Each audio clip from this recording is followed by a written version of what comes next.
Ms Pac-Man, a great arcade title that started life in rather dubious fashion as an unauthorized hack job of the original Pac-Man. But what a hack job it was, as I find it to be a much better game overall. Out of all the unofficial sequels and hack jobs in the Pac line, the Missus ended up being canonized by Namco, while the junk food promoting Pac-Man Plus and the Forgotten Offspring Junior Pac-Man quickly faded into obscurity, forever relegated to curious historical commodities at best. So yeah, I like me some Ms Pac-Man, and I played a whole bunch of versions of Ms Pac-Man on a variety of consoles. But the one version that sticks out on my mind the most was Tengen's port on the Sega Genesis.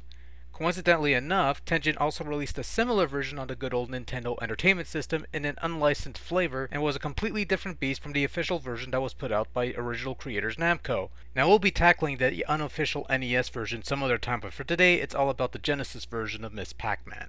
Opening up with a fancy smancy title screen worthy of Ms Pac-Man, you are immediately taken to the options screen, where you can either jump straight into the game and play classic Ms Pac-Man as you sorta remember it, or dwell into the multitude of options that will significantly expand upon the original gameplay.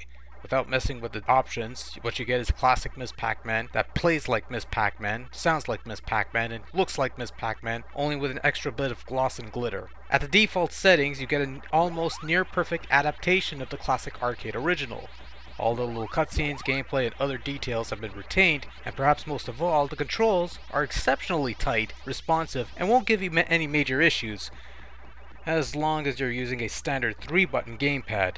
For some reason, playing with a 6-button Sega Genesis controller, you know, the one that they use for Street Fighter 2 and whatnot, will cause Ms Pac-Man to become much more difficult to control, as she simply ends up acting erratic and moves about wherever she pleases. You could sort of remedy this by holding down the mode button and, play like that, but all things considered, you're just better off playing with the stock 3-buttoner for this game. It's very strange because I don't recall any other game acting strangely with a 6-button controller, but whatever.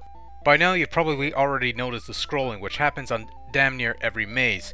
In all honesty, this is the only part of this port that I don't like, especially when you're playing the original arcade mazes. It seems a bit offsetting. For the most part though, it doesn't really break the game, it's an extremely mild annoyance at best. But hey, it worked for Junior, right? So it can't be all that bad. Right? Right?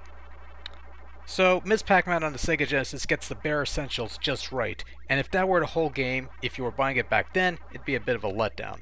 Not so much these days. Not that it's a bad game, but if only there was more to it than a slick playing version of an arcade classic. Fortunately though, there is. As mentioned before, you have a multitude of additional options that greatly expand upon the original core gameplay in an attempt to diversify the overall product.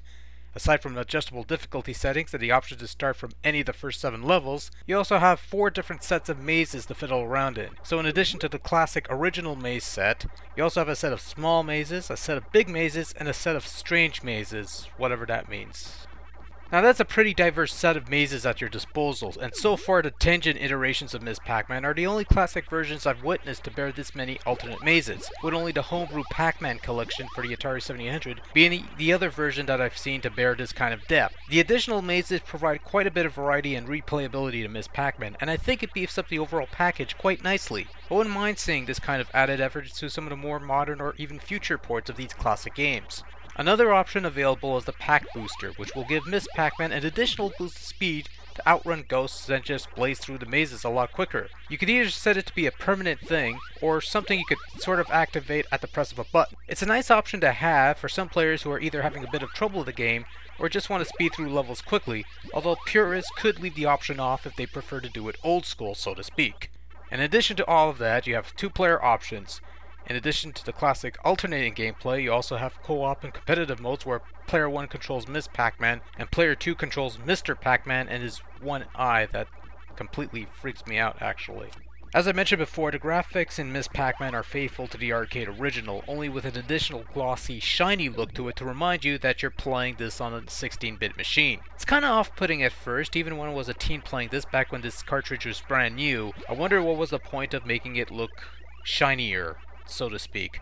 But after a while it ended up meaning nothing except for that one Pac-Man eye, which apparently scarred me for life because that's not on the Tengen's NES port for some reason, but whatever. This sounds true to the arcade original, not quite exact, but close enough. There's not much to say there. Overall, this is a pretty spectacular conversion of an arcade classic augmented by a plethora of additional options and levels that greatly expands on the classic Ms. Pac-Man gameplay without any drastic changes.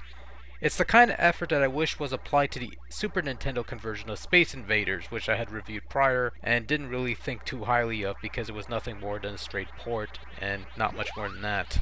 While this is far from the pixel-perfect ports available on Xbox Live or PlayStation Network or the 500 billion Namco Museum compilation sets out there, it's still a pretty worthy addition to the Pac family and a fine addition to anyone's Sega Genesis or Sega Mega Drive library. And it's a pretty cheap cartridge too, so you won't burn a whole lot of money for it, but you will get a whole lot of value for it.